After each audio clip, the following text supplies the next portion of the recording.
Hey you, thank you so much for clicking on this video. So it's been a long time since I did a long form video on my channel. Firstly, thank you so much each and every one of you who has adapted to the change in the format of my channel. I have started doing live streams now. I come live on YouTube every Friday, Saturday and Sunday during my evening, which is in Indian Standard Time. You can check out the schedule of my lives on the description of this channel. Now, I wanted to do this video because many people in the live stream as well as in the comments have asked me about how to stop overthinking or how to navigate through overthinking. Seemingly, overthinking stresses out a lot of people, it overwhelms a lot of people, and many people reached out to me regarding that, and so I thought to do a video on my channel about how to stop overthinking. I remember that in one of my previous videos I talked about overthinking and how overthinking is actually a superpower. In that video, I tried to reframe overthinking and I tried to redefine it as expansive thinking. Oftentimes, overthinking is perceived as a negative and a very bad thing because it has some negative repercussions,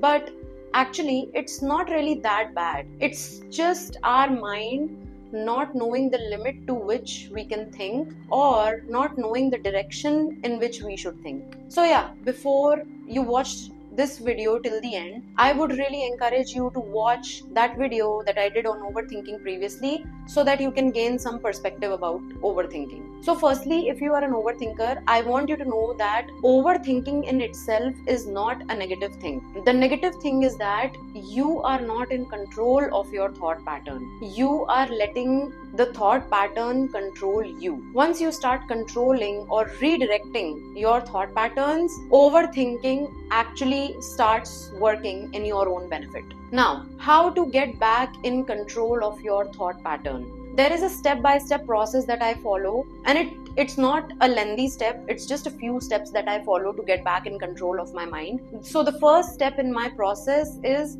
recognizing that I am overthinking. See, I love my mind. I know my mind is not my enemy.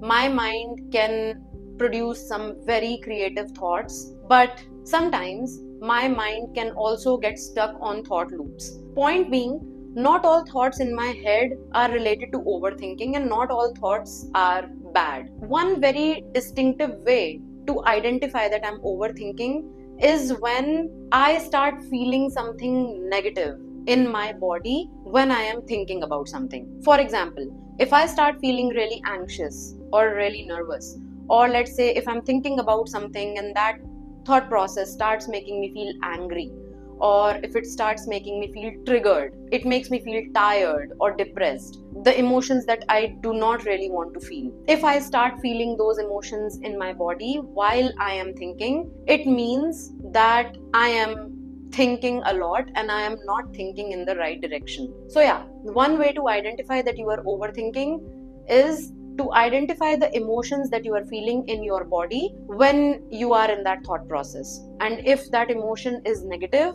that is a sign that you are overthinking or you are in a negative thought loop. Now, moving on to step 2, and this one is a big one. So step 2 is distancing yourself from your thought pattern. And how do I distance myself from that thought pattern? I personally shout out, I am activated right now. I speak this up, by the way. I do not think about this sentence. I speak up this sentence. If I am in a crowd, I would whisper it to myself, but I would speak these words. I am activated right now. You see, the power of speaking to yourself is that once you speak it out, it would materialize that foggy cloud that is inside your head and that is making you all dizzy or anxious or whatever. If you speak it up, what you're essentially doing is giving that overthinking a shape or form. And shapes and forms have boundaries. So it's not a fog in your head anymore. Now it's a material thing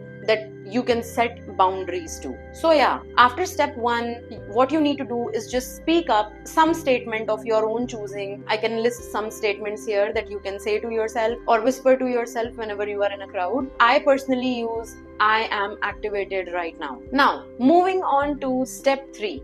And step 3 is the 90-second rule. So after step 2, once you have given your thought loop a shape and form, what you need to do is take a 90-second break from entering that thought loop again. So essentially what you have to do is count from 1 to 90 in a pace where it's 90 seconds, and this is a mandatory step. This is something that you have to do at any cost, because if you skip step 3, the step 1 and step 2 that you did won't be useful anymore. You need to count from 1 till 90, or just take a pause of 90 seconds and focus on your breathing. And trust me, the majority of your work is done by step 3. 90% of your stress or your overwhelm would vanish after step 3, because it happens with me too. Like after step 3, I don't really need step 4 and step 5 anymore, because step 1, 2 and 3 are in itself, they are very helpful. By step 3, trust me, you'll feel a lot better. Now, moving on to step 4. At this point, it's just an optional step. If you want to go beyond just solving your problem and actually using overthinking to your own benefit, that is when step 4 and step 5 would come into the picture. And step 4 is basically converting your overthinking into critical thinking. And it's not that hard, because there are a lot of similarities between overthinking and critical thinking. Both are very deeper forms of thinking. Both of these thinking require you to dive into the depths of things and drown in those things. But the only difference is that overthinking does not reach conclusions. It just makes you stuck in a loop. But with critical thinking, you would always reach a conclusion. You would always come out of the brighter end of the tunnel. And to convert your overthinking into critical thinking, you can ask yourself these questions. Question 1, what exactly is bothering me? Question 2, what exactly am I afraid of? And question 3, what exactly can I control? Try to identify the answers to these 3 questions about the situation that has put you into this overthinking mode. So once you have answers to these 3 questions, it becomes easier for you to convert your overthinking into critical thinking about the situation that you are in, or about the trigger that is causing that overthinking, or whatever it is. Now, moving on to step 5. And step 5 is reaching conclusions with your thinking. Once you reach a solid conclusion with your thinking, that is where you are essentially ending your thought loop or your thought pattern. So whatever situation or problem or trigger is making you overthink, reaching a conclusion is you essentially finding a solution out of that situation or trigger or problem. And once you have that, that is basically you breaking the loop or breaking the pattern. Like I said, step 4 and step 5 are optional for you. I believe that once you are by the end of step 3, you would feel very much in control of your thought pattern. I also usually just stop after step 3, because I feel that I don't really need step 4 or 5 anymore until and unless it's a critical problem that I need to solve. Trust me, I don't really call it overthinking anymore for myself. It's just expansive thinking. It's just a way of thinking, and your expansive thinking is not a bad thing. It's not a negative thing. It's just that sometimes our mind needs leadership from us. Our mind needs direction from us. So your mind is not your enemy. Overthinking or expansive thinking or whatever you want to call it, it's not a bad thing. Your mind is a beautiful thing, and it always wants to work for you and work in your favor. So yeah, that would be it for this video. I hope that this 5-step process gave you some perspective and was helpful for you. Try this and do let me know in the comments how it helped you navigate through your overthinking phases. Also, if you've not watched my previous video on overthinking, I would really encourage that you do. Thank you so much for watching if you watched till the end. If you could join my live streams, I would be so grateful for that. I hope to see you soon. Till then, take care.